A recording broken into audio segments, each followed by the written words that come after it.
Like with the Book of Abraham, I can't go through everything with the Book of Mormon in one go, but details and arguments I miss can be found elsewhere. Again, this is supposed to be mainly for people actually wanting to know, actually seeking, not the people who are going to twist and blindly dismiss things no matter what. I guess I should begin at the beginning since there's so much to address with this topic. And that means we'll start with the translation. The traditional idea of the process of translation is that Joseph hid himself and the plates behind a curtain or blanket because no one else was allowed to see it, and translated using the Urim and Thummim. However, people present, such as Emma Smith, explained that Joseph actually placed his seer stone in a hat, put his face in the hat so that it was dark, and claimed to see the words in the stone. And that's how the Book of Mormon was actually translated. And like I said, eyewitnesses, including, his own wife, testified to that. Mormons love to claim that Joseph was just an unschooled farm boy and could never have made the book up, but we have to consider a few things. First, there's no guarantee that Joseph was unintelligent, unimaginative, or not capable of good writing. Just look at some of the speeches he gave.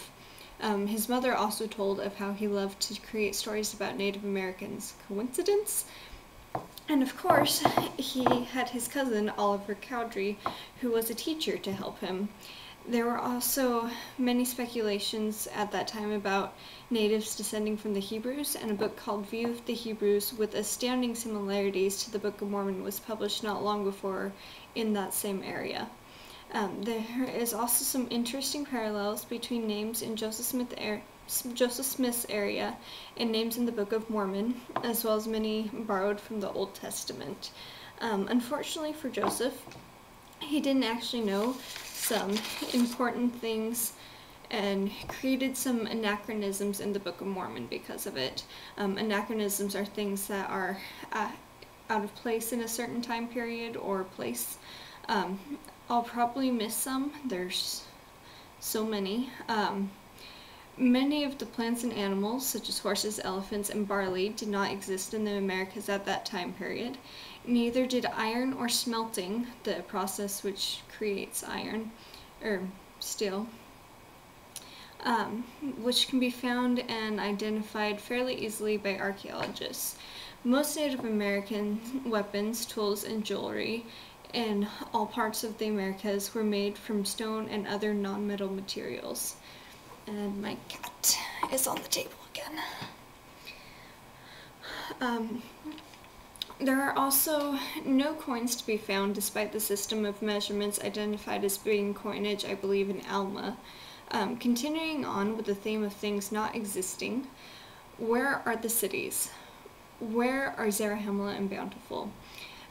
Where does this all even take place? Real-world geography and the account don't match, and while Joseph Smith seemed to teach it took place in North America, hence the Hill Cumorah in New York, other LDS more recently placed it in Central America, even identifying the Jaredites, Nephites, and Lamanites with the Incas, Aztecs, and Mayans, or also sometimes the Olmecs, which time period is closer to the Jaredites. None of those civilizations actually correspond with the Book of Mormon accounts.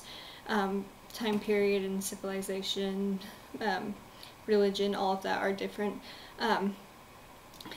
None in North America or any of the Americas correspond. Where are all these great battles that are recorded? Even small-scale battles leave evidence, such as arrowheads, and no battles in the Americas correspond with those in the Book of Mormon. I don't think there's any on such a large scale as the ones in the Book of Mormon. Yet the church owns the Hill Cumorah, which was supposedly near a great battle, so why don't they excavate? Why don't these wars that killed hundreds of thousands show up in archaeology? If I remember correctly, the war that wiped out the Jaredites killed a few million. We should be able to find that. This is also a good starting point to address something else. Some apologists put forward an existing culture theory that the families of Lehi and Ishmael integrated into a pre-existing civilization. This is difficult to accept. No one would ever read the Book of Mormon and say, oh, they became part of a society already there. They started with the two families who intermarried. All of Lehi's sons married Ishmael's daughters. They split into two tribes because of the enmity between Nephi and Laman and Lemuel, hence the Nephites and Lamanites, and began to grow as they had more and more children, grandchildren, and so on. And eventually, the Book of Mormon people grew into nations that are recorded as being large and widespread, as their war accounts affirm. Lots of people die in their wars, lots of cities spread out, not small.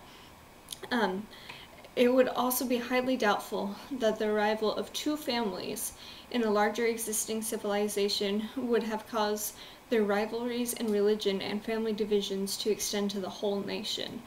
That's just unthinkable. It's so unlikely, so improbable that the idea that apologists would even put forward that theory as viable in light of the Book of Mormon is kind of ridiculous. So that said, let's get into the also controversial subject of DNA. The idea of integration into a large existing civilization is the primary defense against DNA evidence, but is no good, as I explained. So we can look at what DNA does tell us, which, by the way, is supported by other areas of science, such as anthropology and linguistics. The DNA shows that, totally in contradiction to the Mormon idea that the Lamanites are the principal ancestors of the Native Americans, which was in the introduction to the Book of Mormon until the most recent publication, actually. It was probably changed because of this DNA evidence. DNA indicates that they are descended from Asia. They are most closely related to Siberians, but studies suggest they came from a small isolated group, probably from the Bering Land Bridge, which makes sense because that fits with migration theories that science have held for a while, actually. So get this, over 99% of Native American DNA is Asian. That means that less than 1% is or could be related to other sources. If the Book of Mormon account were true, we'd expect over 99% to be Middle Eastern.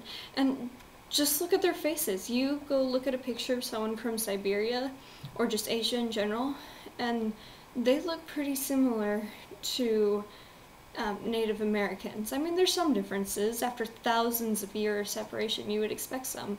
But compared to how someone from the Middle East would look next to a Native American, the Asians certainly look a lot closer.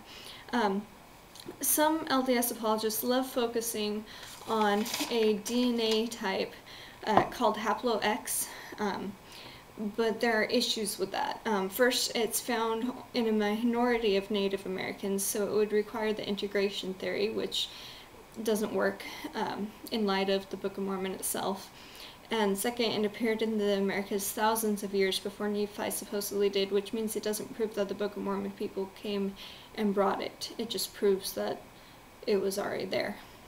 Has nothing to do with the Nephites and Lamanites. So, as I said at the beginning, I'm sure I missed things. I'm not an expert, but I hope people will find this to be a good start in their own research. Thank you for watching.